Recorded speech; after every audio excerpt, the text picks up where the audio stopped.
Hello and welcome back to Key Comic Universe. Today I'm going to be talking about grading mid-grade comics. Before I get into the video, please like, comment, and subscribe. If you're not already subscribed, you definitely should. That would be awesome of you. And you'll get updates when I release new videos. Also, check me out on Instagram at Key Comic Universe. I talk about a bunch of different other topics on there, as well as do sales on there. So, if you're looking for books, go check that out. Okay. Here we go. Mid-grade comics. Before you even grade a book or anything like that, make sure to always wash your hands. Just super important, wash your hands, make sure they're thoroughly dry when handling raw books. Just to make sure that you don't cause any more issues for that book or any damage. Also, I mentioned this briefly at the end of one of my other videos on grading, but make sure not to wear gloves. Wearing gloves is actually not a good idea. There have been a lot of a fair number of recent studies that show that wearing gloves can actually damage the book worse. Plus, you're not filling the book as well, so it's more easy to damage a book by just folding a page, and it doesn't really prevent anything that people say these gloves really prevent. So that's just kind of my advice. Just do it with your bare hands, but of course be gentle, be careful, and of course wash your hands. So when I talk about high grade, with high grade books, there aren't very many defects. There aren't a lot of issues. You're going to see maybe one or two flaws that stand out, and all the other flaws are going to be pretty minor. And sometimes there aren't even really any big flaws, except for maybe some very visible blunting and so forth. With mid-grade books, you're going to see a few more flaws. And I should also lay down that I consider mid-grade anything between a 5.0 to an 8.5.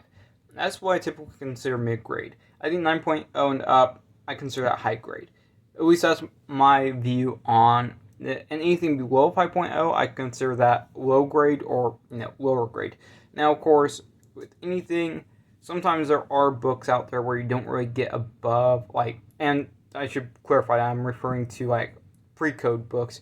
Sometimes you have these books that don't get above an 8.0 or 8.5. You're looking at a little bit, I wouldn't say a different scale, but what would be considered low, mid, or high grade might be a little bit different just because of that. Now, you would grade the books the same, but just being aware that, the highest grade might not be, a 9.6 or 9.8 for that individual book. Versus with more modern books where you'll see tons or at least a few 9.8s for the most part. Okay, so once again, the first things I like to do with grading is just giving the book a thorough look over. So I'll use this one as an example. So with these books, you can already tell with this one that it has some edge wear, and if you were just looking at this one in a box, this one would be almost immediately visible that it's not a perfect copy or anything like that. But it is still pretty nice, it's just not perfect. So after giving a thorough look over, I always like to take notes of what the major defects I notice are, or just defects in general. For this book, I would say definite blunting, some edge wear, and then definitely a few creases.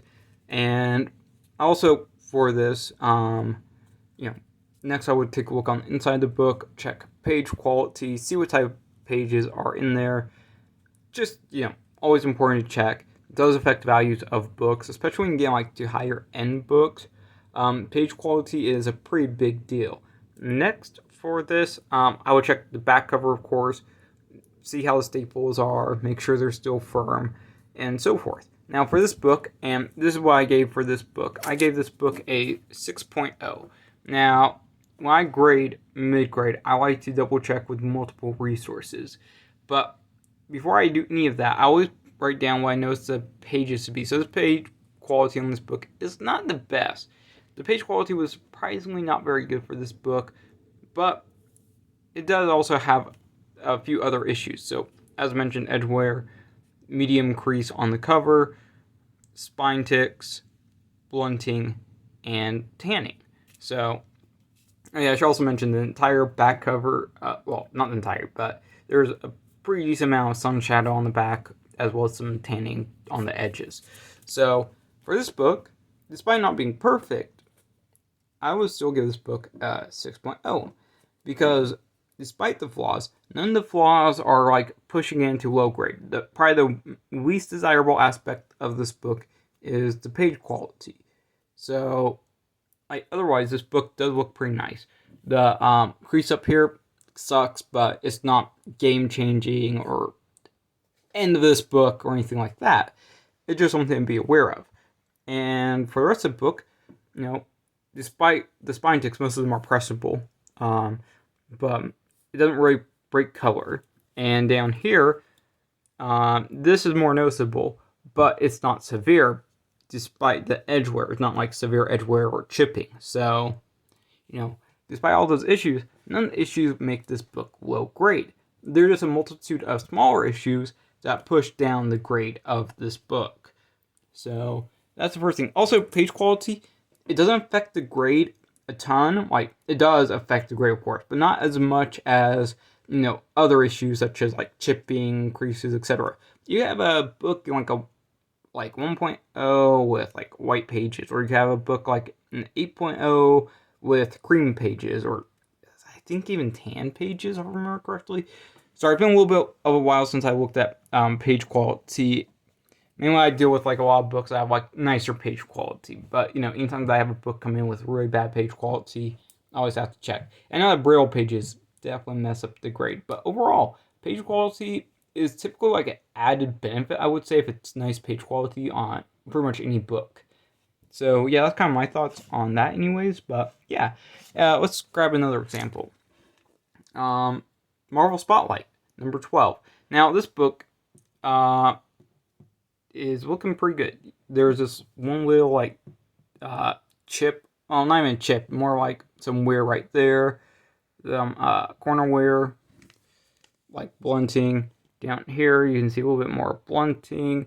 There are issues that do stand out with this book, but there aren't any like major creases or anything like that. There's some spine ticks, but it's pretty common, and you can't really see it through the plastic, especially in this video, but there is a little bit of some stuff going on with the spine where there's some, I won't want to call it indents, but where you can tell that's been read, and the book is, red.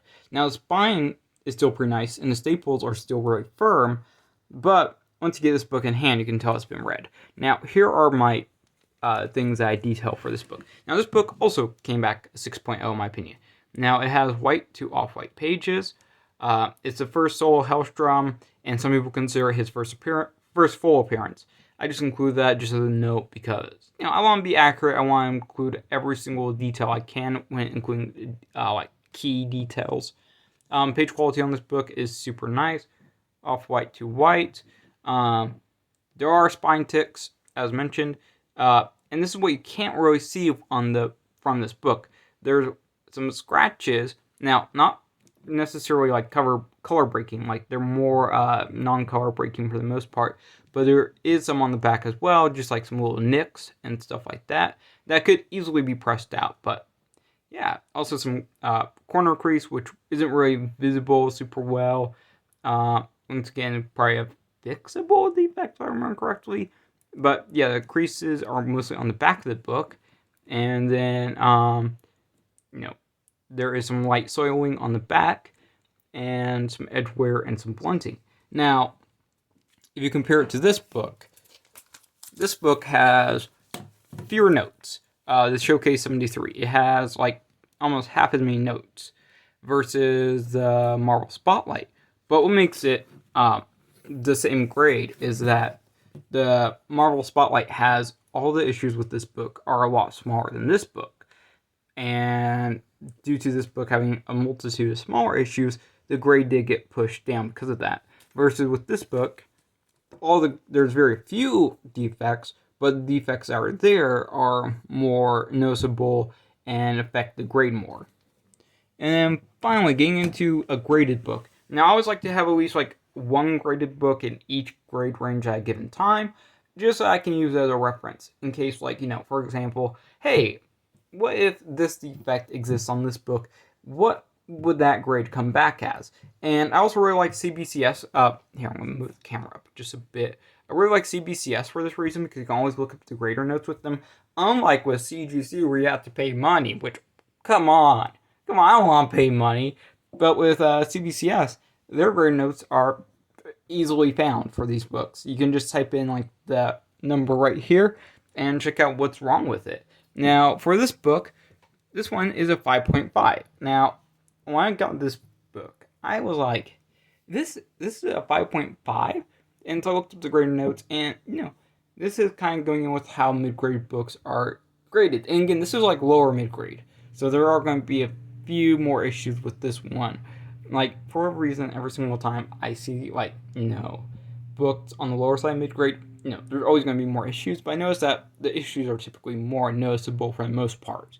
But here are, so I don't actually have all the defects written out, but the main defects is, of course, just this chipping and edge wear across the book. The corners are blunted. They're weird to the spine, so the spine has seen better days. Spine ticks. But surprisingly, the black actually looks pretty nice. There is some, color rub on there. More creases. And on the back, you can just see other issues with the book as well. Just some that I think they have written down as either sun shadow or tanning. Sorry, it's been a while since I looked at that. But anyways, there are issues. There are flaws. But what makes this book from not being low grade is that all the flaws, despite there being multiple flaws, none of them are game ending or game changing for this book, making it super low grade. And also notice this for at least pre-code books. Usually grading on them, I don't want to say anything about people grading pre-code, but for certain companies I've seen, I'm not going to mention names, but for certain companies I see, and this doesn't apply to CBCS, I just want to make that clear as well, but they'll grade these super low grade horror books from back in the day, super high grade, oh yeah, this book's a 6.5 or 7.0, and you look at it and it's that's just not a 6.5 or 7.0, that's a 3.5 or 3.0, huh? So I won't bring that up. Sometimes, you'll see weird grading for this. But anyways, I like to use these types of books as reference for my own grading, just to make sure that I'm staying accurate and that my grading is within the parameters of what that grade needs to look like. And, my other thing is I always double, triple, quadruple check all my grades for higher end books. Anything over, I would say, $40 on average, I'm rechecking a lot just to make sure that I'm not giving an inaccurate grade. And also the other thing I like to do is when people do buy from me or are interested in a book I have, I always like to send extra pictures just to make sure that the person knows how I graded it and so forth. That's why I started using these grading notes on my raw books, because I want people to have as much transparency as possible when they're looking at books that I'm selling, so they know every single defect. So that's not why is that a defect? Or not that, but why is this book grading out like this? And why does this defect affect that book so much? And so forth. So, I'm planning on eventually doing a video on lower grade. And I should also mention, mid-grade was my biggest struggle for a really long time for grading. I could grade low grade because low grade was almost always obvious. Unless, a page is missing. But then it's obvious once you read through the book or take a look through it. It's oh, cool. And, well, not oh, cool, but, you can tell the issues. And with high grade, you're looking for as few defects as possible. What always got me tripped up with mid grade is that there would be multiple defects, but it was kind of up to you to evaluate how much these defects affect the book. And I just struggled with that for a while. Is this book a 7.5 or is it a 5.5? And I basically came to the conclusion, and I know that people might not grade the same way I do, but I came to the conclusion that multiple minor defects do bring down a grade quite a bit, but as long as it's nothing super major, the book could still be upper mid grade, versus something where there's noticeable defects, one, maybe two large defects, and other minor defects, and that would bring it to a lower mid grade copy. And also I used to be like super like into page quality, like that would be like the one thing I would pay attention to, but I realized that page quality, as I mentioned earlier, is almost like an added bonus. If you get like a nice book and it has a nice page quality in any grade, that's just a bonus on top of everything else for that grade. And it just makes a book more desirable. Like with this book, off-white to white pages. Well, would you rather have mid-grade off-white to white pages or a slightly higher grade copy with, let's say, green pages? So that's just kind of what I've noticed and how I do my grading for the most part. Let's see, I'm going to double check if I didn't miss anything, any talking points, but I think that's pretty much it. I was going to bring some more examples, but I felt like these ones were pretty good just to get a rough idea. If you guys want to see more videos like in depth with me talking about like grading or anything like that, let me know. I still have one more video in this series, which is low grade grading, and yeah, that's about it. Thank you guys for watching, and I'll see you all in the next video. Peace.